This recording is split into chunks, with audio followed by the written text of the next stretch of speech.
अस्सलाम वालेकुम रहमतुल्लाहि व बरकातहू। बिस्मिल्लाहिर्रहमानिर्रहीम। हमारे बीच में हमारे कर्नाटका स्टेट के चीफ मिनिस्टर जनाब सिद्धरामैया साहब हैं। उनके साथ में डाइस पे बहुत सारे उलमा इकराम हैं, बहुत सारे सियासतदान हैं, सबका नाम नहीं लूंगा। उजाल इकराम, बुजुर्गों और दोस्तों, आप तमाम लोगों को पता है कि देश में क्या हालात है। ऐसे टाइम पे आप लोगों को मुकद्दस जगह जाने का मौका मिला है।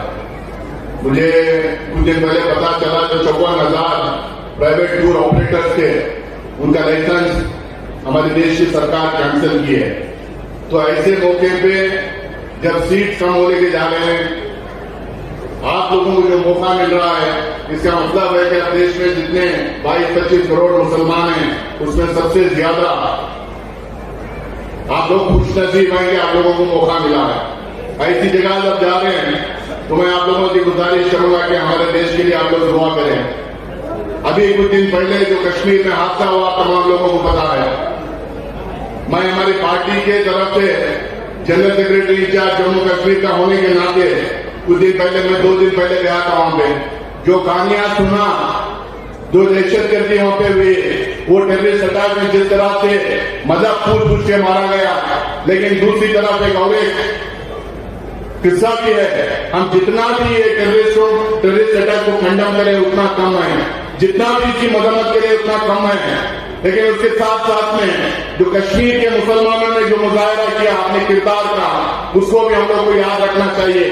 जो बाइसलान मेडो से लेके नीचे तक 7-7 किलोमीटर अपने कंधों पे, अपने पीठ पे जो जख्मी थे, उनको लेके नीचे आने वाले लोग मुसलमान थे। जो घोड़ों में डाल के उनको नीचे आके लेने वाले, नीचे तक लेके आने वाले जो मुसलमान थे।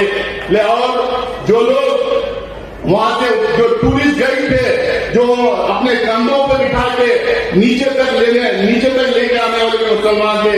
और 2-3 दिन अपने घरों में रखे, 2-3 दिन उनको खाना पीना खिला के उनको सही सलामत फ्लाइटों में बिठा के भेजने वाले जो मुसलमान थे। तो एक तरफ दहशतगर्दी है, उसका हम लोगों को किसी भी तरह से कोई भी किसी भी तरह हमको कंडम करे वो कम है। उसके साथ में जो मुसलमान अपने किरदार का मुजाहरा करे, उसको उनकी भी शाबाशी करना हमारी जिम्मेदारी बनती है। इसके साथ में कुछ दिन से हम लोग को वॉक अमेंडमेंट बिल के बारे में सुनने को मिल रहा है। पूरे देश भर में जगह जगह एहतजाज हो रहा है। हम लोग को कई जगह जाके बात करने का भी मौका मिल रहा है।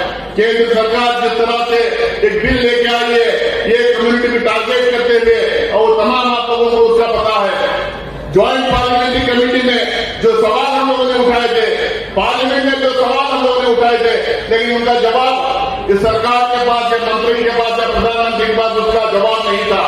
जो सवाल हम लोग उठाए थे, वही सवाल आज सुप्रीम कोर्ट में चीफ जस्टिस और दूसरे जजेस सरकार भी पूछ रही है, आज भी उनके पास जवाब नहीं। तो इसलिए मैं आप तमाम लोगों की गुजारिश करूंगा, जहां पे आप जा रहे हैं, सुना है कि वहां पे सारी दुआएं कबूल होती हैं। आप दुआ कीजिए कि अच्छा फैसला हम लोगों के हक में आए, एक अच्छा फैसला वक्फ के हक में आए, एक अच्छा फैसला जो हमारे इतने लाखों के इदारे जो पिछले 600-700-800 साल से बनाए गए जो इदारे हैं, उसके हक में एक अच्छा फैसला है। और साथ ही साथ दुआ कीजिए कि हमारे देश में अमन हो, और साथ में जो लोग दहशतगर्दी के टाइम पे जो अटैक हुआ था, जो जख्मी हुए थे, उनके हाथ में जो खड़े होकर काम किए, उनके लिए भी आप दुआएं कीजिए। साथ ही साथ आखिर में एक बात कहते हुए अपनी बात खत्म करना चाहता हूं। आज 4,500 करोड़ रुपए हमारे चीफ मिनिस्टर सिद्धरामैया साहब ने जो ग्रैंड माइनॉरिटी को दिए हैं, 2013 से लेकर 18 तक जब सरकार थी, जब भी सिद्धरामैया साहब मुख्यमंत्री थे, चीफ मिनिस्टर थे, उस समय पे माइनॉरिटी को लगातार ग्रांट देते गए और बढ़ाते गए। अब पिछले 2 साल से लगातार हमारे गारंटीज के इम्प्लीमेंटेशन के बावजूद हमें 4,500 करोड़ उन्होंने पिछले 2 साल में दिया है। मुझे नहीं लगता कि हिंदुस्तान में किसी और रियासत में इतना बड़ा रकम एक कम्युनिटी को दिया गया है। ये सिर्फ और सिर्फ कांग्रेस की सरकार है, सिर्फ और सिर्फ सिद्धरामैया साहब हमारे चीफ मिनिस्टर है, इसीलिए मुमकिन हो पाया। तो आप लोगों की गुजारिश करता हूं, हमारे चीफ मिनिस्टर के हक में, हमारे सारे सियासतदान जो इसके लिए जिम्मेदार है, उनके हक में और हमारे पूरे रियासत और देश के हक में आप दुआ कीजिए। बहुत बहुत शुक्रिया।